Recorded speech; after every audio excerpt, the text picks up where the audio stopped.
We're going to punish our enemies, and we're going to reward our friends who stand with us on issues that are important to us. There it is. And you've seen it over and over again, but nobody wants to look at the pattern. The Chamber of Commerce dared to come out and say that it had concerns about Obama's economic and health care plans. Out came the baseball bats.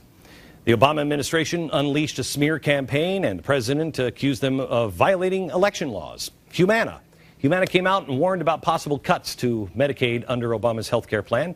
Bats came out again.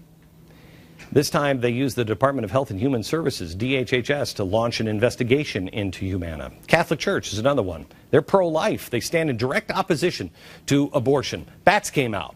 Once again, DHHS comes out, forces Catholic hospitals to provide services, including abortions, that violate their religious beliefs. Nothing.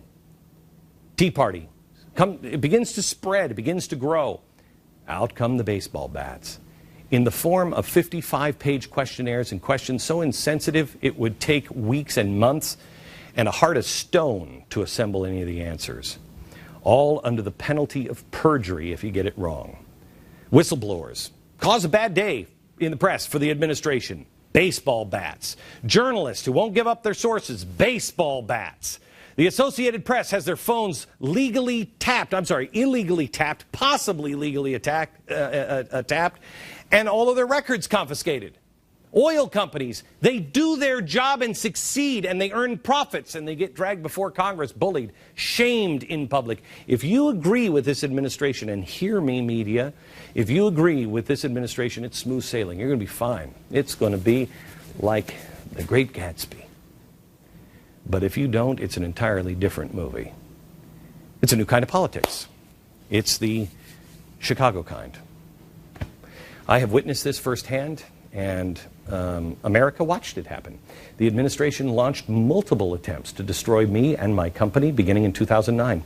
Before I went to Fox, I was the fourth most respected man in the world, between Nelson Mandela and Pope John Paul. That didn't last long, because I began to expose the fact that a radical communist, Van Jones, was working in the administration as the green job czar. They brought out the baseball bat.